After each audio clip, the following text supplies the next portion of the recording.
প্রিয় শিক্ষার্থী, আজ আমরা দেখব প্রেজেন্ট পারফেক্ট টেন্স এই সম্পর্কে। ইনশাআল্লাহ আজকে ক্লিয়ার হয়ে যাব।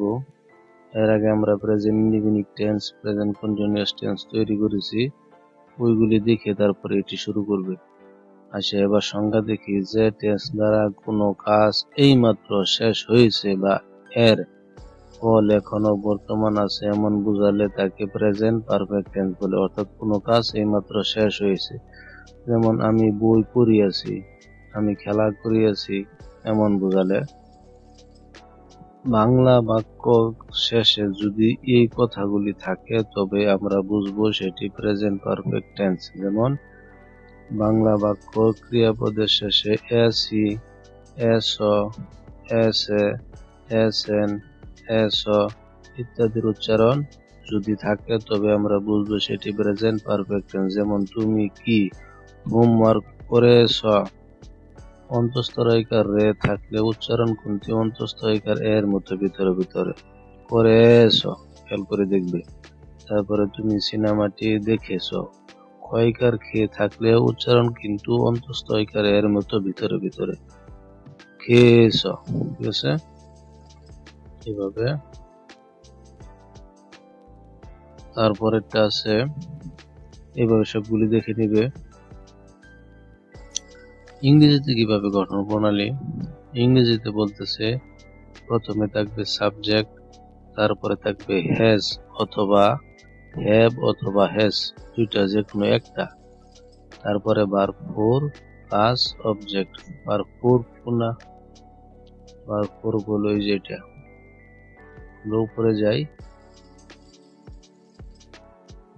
যেগুলি পড়ছে, যে গো, গোয়িং, ওয়েন্ট, গান। 1, 2, 3 ভার্ব ফোর। কাম, কামিং, কেম, কাম, এই যে ভার্ব ফোর। এই যে যেটা বললাম আর কি, ইট, ইটিং, এইট, ইটেন, এই যে 4 নাম্বারটা। আচ্ছা, তারপরে এখন দেখি এই হ্যাভ কখন বসবে আর হ্যাজ কখন বসবে। যদি সেন্টেন্সের প্রথমে অক্ষর আই থাকে, উই থাকে, ইউ থাকে, দে থাকে, তখন হ্যাভ বসবে, অর্থাৎ সাবজেক্ট। আচ্ছা, এত জটিল করে না দেখলেও চলবে। তারপরে হি, সি, ইট, আপাতত আমরা এগুলি শিখি। এইগুলি থাকলে হ্যাজ বসবে, ঠিক আছে? যেমন আই, এই যে আই সমান সমান কি? Have, I have. তারপরে কি? এই যে সাবজেক্ট গেল আই, তারপরে হ্যাভ বা হ্যাজ, দুইটাতে একটা বসলো। তারপরে ভার্ব ফোর, ভার্ব ফোর কি? Eaten, eat, eating, ate, eaten, eaten rice, আমি ভাত খেয়েছি, ঠিক আছে? তারপরে 2 নম্বরটা বলতেছে কি? He has done the work, এই যে এখানে হ্যাজ বসছে তার সাথে। তারপরে she has read the book, এইভাবে। আচ্ছা, এখন আমরা দেখব কি,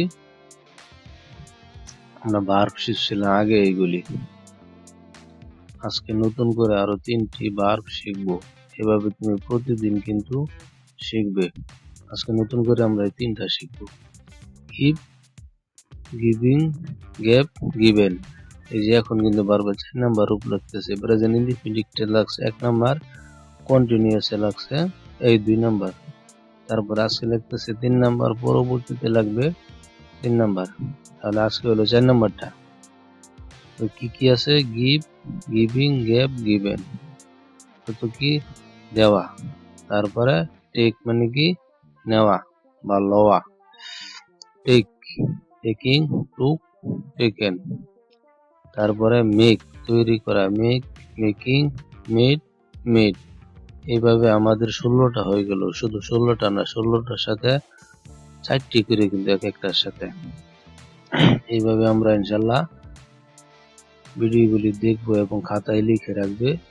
ইনশাল্লাহ অনেকটাই তোমরা ইংরেজি বলতে পারবে, ইংরেজি বই পড়তে পারবে, গ্রামার বই বা নোট বই ছাড়াই। বাকি ভিডিও পাওয়ার জন্য চ্যানেলটি সাবস্ক্রাইব করে দিও।